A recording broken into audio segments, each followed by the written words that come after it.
Hello, it's Deb here, and it's Thursday. It's week 4 of the massive May birthday Bonanza, and I'm joined today by Sharon Brown of Revival Sanctuary, who for Relationships Week is going to be talking to us about collaboration, not competition. Now, I've been a member of Sharon's group Revival Sanctuary for a couple of months now, and I know that Sharon really does walk her talk. But I'm interested to know, Sharon, what is it that inspired you to collaborate rather than compete with other people doing something similar? Hi Debs, first of all, and Hi. thank you for allowing me to be here. So why did I choose to collaborate? Because I worked in corporate for a very, very long time, and I saw a lot of women in particular who, a lot of them felt threatened. A lot of them were competing with each other. It seemed like a constant battle to use your initiative, to get autonomy. And from there, I decided that, why not work together? Why do we have to compete? Why do women have to constantly compete? We should all be empowering each other. We should all be lifting each other up. So when I started Revival Sanctuary, that was very much on my mind, that I wanted to do projects where women could actually work together in their own businesses. Nobody's employed by Revival Sanctuary, but everybody is either a sole trader, a business owner, or somebody who aspires to own their own business. But by working together on these projects, then, everybody gets seen, everybody builds their brand profiles, everybody gets more exposure, everybody amplifies their voice. So together, they always say we're not an island, so together we're definitely stronger. Absolutely. And I mean, I know from my short experience with Revival Sanctuary, the amount of collaboration that goes on. We met when you very kindly invited me to come and speak at an event in Birmingham in March for, International Women's Day that weekend, wasn't it? I recall that. And from there, the friendships that have developed, the collaborations that I've seen going on around me. And I've been involved in one of your collaborations, which is about to launch very, very soon. Would you like to tell us a little bit about that? Because it's so exciting. It is very exciting, Debs, and I just happen to have a copy here. Fantastic.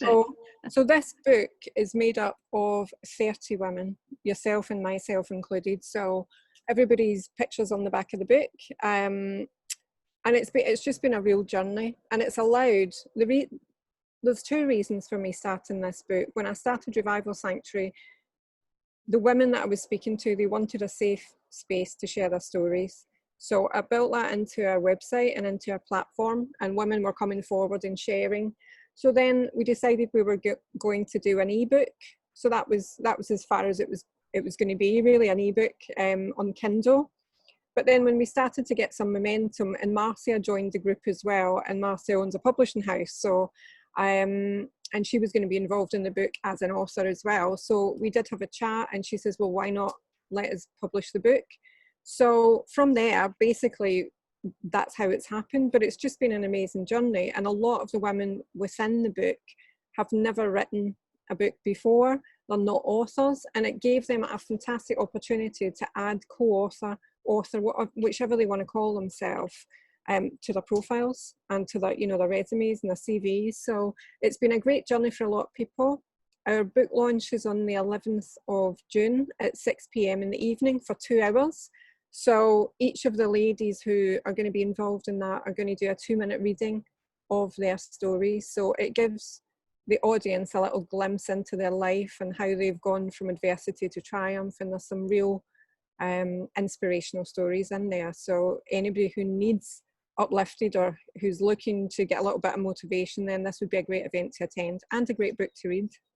Fantastic. And what I'll do afterwards, I will put details of the launch event in the group as well, so anybody interested can join that event, because I'm really excited to hear all of the other stories as well. I know some of the stories. I met Marcia. I know her story, or part of her story, because we all have so many stories, and it's knowing what to share, isn't it? Is the issue there. But it's such a brilliant example of collaboration, not competition. But it's not just the book, you've got a magazine as well, you've got networking groups. You know, it's, where do these ideas come from? I've got no idea where they come from, to be honest. It's just, I seem to be an idea generator, especially over this lockdown period.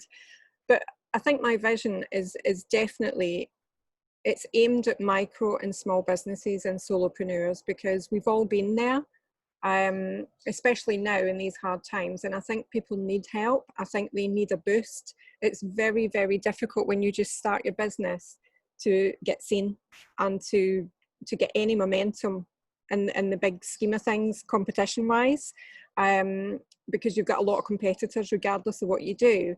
So I wanted Revival Sanctuary to be a place where women actually, again, could work together on projects that could boost their business, their own businesses. And a lot of the women who've taken part in some of the projects and the networking events and everything else, they've gone on to do other things and had great offers, and a lot of them have been working together as well. I could tell you quite a few ladies who've actually got quite a lot of business through the platform. So the idea for me is, when I create a project, I always look at the members, I look at their expertise, I look at the knowledge they have, I look at their enthusiasm, because enthusiasm to me is really key. And it means that person is excited about the project and they're going to put their all into it. So a lot of the projects we do, for instance, the magazine, which we've just launched in literally 4 weeks, the magazine is a profit sharing project. So the ladies have been chosen from the Revival platform.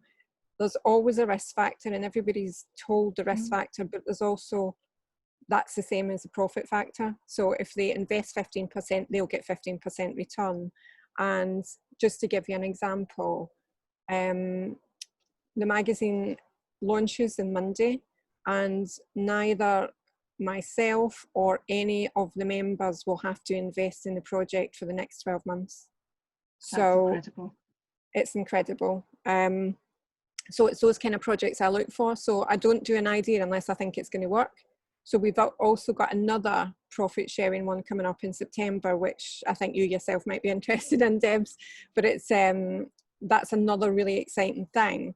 So it's just about to get people involved and to, you know, to keep them focused, because I think when you've got your own business as well, it's very hard to keep motivated.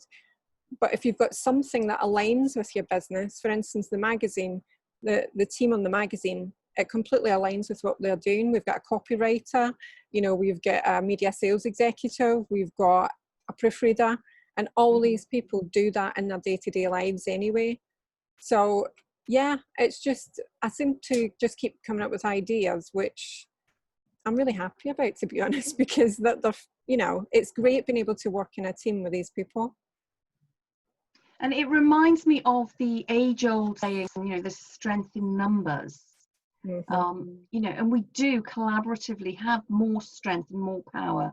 And, you know, to tie back into the theme of Relationships Week, the relationships that develop then, you know, you start on something, on a collaboration like the book, like your magazine, but as you've already identified, you know, where could that lead? The ladies now involved in your magazine, as you've said, don't need to reinvest for at least 12 months.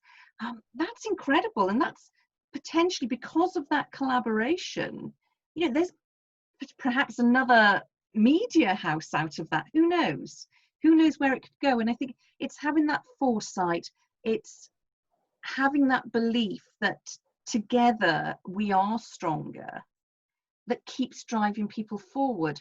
But to have somebody who builds a business based on that is quite unique, because most businesses and, you know, most networks, and although I spoke to Tracy yesterday and she firmly believes in collaboration as well, and it's the power of relationships, so many networks are competitive by nature. And I wonder, is it because so many of them are male-led and this is now more female-led? And I hate to use the term feminine power because I think it's overused, or feminine energy, but there is a very different energy when you have men at the helm and women at the helm. Very good reason, you know, both have very, very different strengths, and there's a need for both male and female energy. But do you think that maybe women are more prone to collaborate than men are?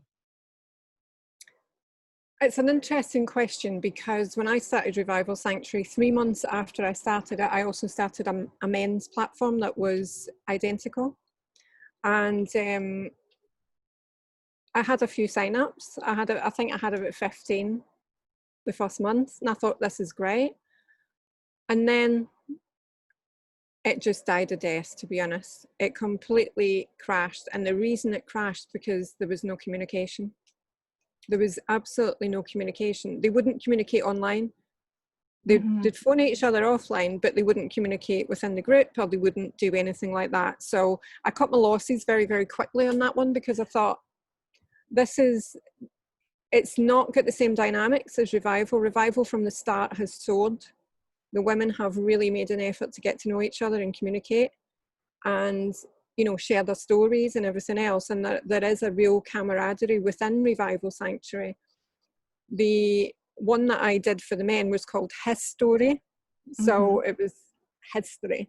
But it just, I don't know, the men were lovely, don't get me wrong, they were lovely. And we even had a Christmas do where we had a mixed event, and that went really, really well. We had a male speaker and everything else. But online, it just didn't work. It really didn't work. And I did think at the time, maybe it's because it's a woman leading on it. So I was going to take on 2 men to do it. But then I just didn't, my passion had gone by that point. I just thought, I'm putting quite a lot of effort into this. On comparison with Revival Sanctuary, one's completely taken off and the other one is just very flat. Do I want to continue? So I made the decision not to. I made the decision not to continue, because I just thought, well, maybe at some point in the future, I'll do something, but it doesn't work the same way. It has to be completely different in communication style. It has to be a different topic and everything else. So it's a very interesting question. We're both very different species, and we communicate very differently, and we expect different things. In terms of competition, I would probably say women are worse. Really? Yeah, I would, and that's based on my personal experiences in the corporate world. Men may be competitive in a different way, and I'm sure they are, but women, it seems, in my experience, it just seems to be, I don't know, there seems to be an awful lot of low self-worth and low self-esteem. And with that, people get very insecure. And with the insecurity, it can bring a lot of problems, and a lot of people feeling threatened and not wanting to compliment you and not wanting to empower you because they don't want you to do better than them. So that's just been my experiences and my observations.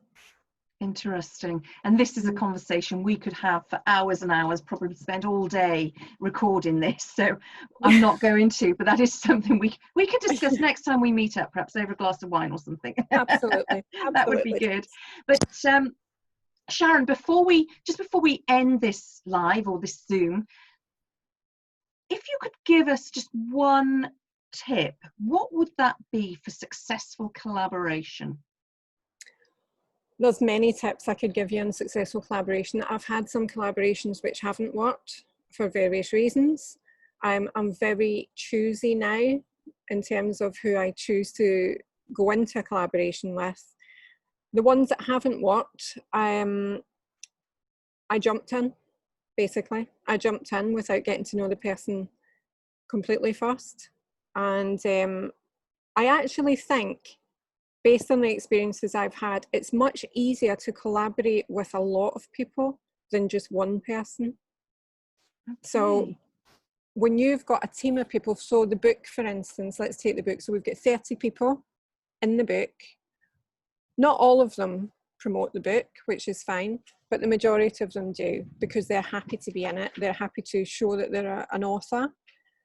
Now, when people work together, if you've got somebody who is not pulling their weight, they don't just have to answer to me, they have to answer to everybody. And that's harder. It's harder for them to do and to look bad in front of more people than it is to look bad in front of one person. So when I do projects now, I tend to do them in teams, because I just feel that again, in my experience, it's much, much easier if somebody's not doing something that the whole team are going to pull together and say, well, what's happening here, rather than just being left to one person.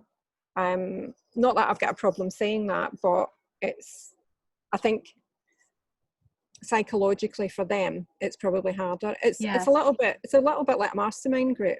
Yes. When you go into a mastermind group, you know, you're giving tasks to do for the next time, and if you come back and say, oh, I haven't done it, the group are going to think, what's going on here?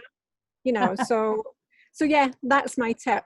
Collaborate in a team rather than one person. If you're going to do it in one person, make sure you get to know that person well, get to know their values, make sure their values align with your values, and integrity is at the top of the list. Absolutely. And I mean, this is what you would say actually when it comes to any relationship, isn't it? And I've written down here, sort of listening, I'm taking notes as we're having this conversation. Yes, do your due diligence as you would in any business. You know, find out about the person you want to work with to make sure they're the right person for you, and then, you know, make sure your values align. And that's absolutely key to any successful relationship, isn't it?